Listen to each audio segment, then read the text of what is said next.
Good day to all. Many of you would have already been following and possibly feeling the increase in seismic activity that has been occurring in our region since the earthquake storm south of Puerto Rico in December last year. Seismic activity continued this morning with a magnitude 6.4 earthquake at 4:24 a.m.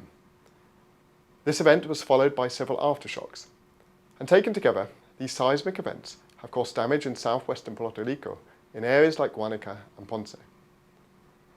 Thankfully, no serious injuries have been reported from this morning's events. It is also important to note that no tsunami advisories, warnings or watches have been issued as a result of any of the recent seismic events. However, aftershocks from these earthquakes may continue to be felt in the coming days and weeks, and these aftershocks may be as strong or nearly as strong as the initial event.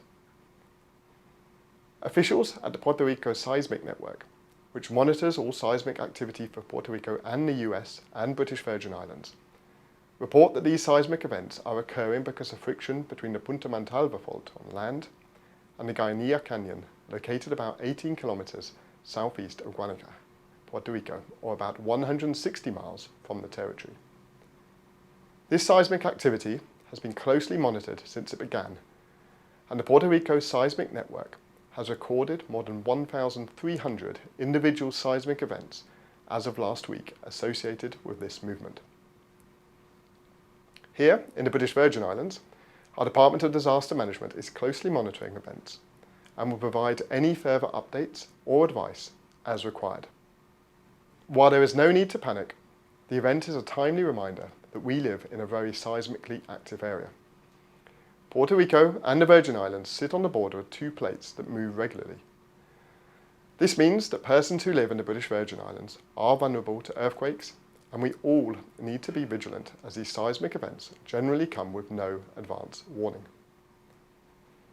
I encourage all persons in the territory to review their family emergency plans and make sure that they are familiar with the established tsunami evacuation routes so that everyone can be ready for any future earthquakes. During an earthquake, it's common to feel fear and even panic. Please do not let panic carry you into danger. The safest thing to do in the event of an earthquake is to remain calm and to drop, cover and hold until the shaking stops. If you are indoors, keep away from windows, ceiling fans and other objects that may fall in strong shaking. If you are outdoors, you should likewise keep away from buildings, utility poles, and other objects that may fall. If you're in your car or driving and an earthquake strikes, pull over to the side of the road, stop, and set the parking brake. Avoid bridges, power lines, signs, and other hazards. Stay inside the vehicle until the shaking stops, then proceed carefully by avoiding fallen debris, cracked or shifted pavement, and allow access by emergency vehicles. If a power line falls on the car, stay inside until a trained person removes the wire.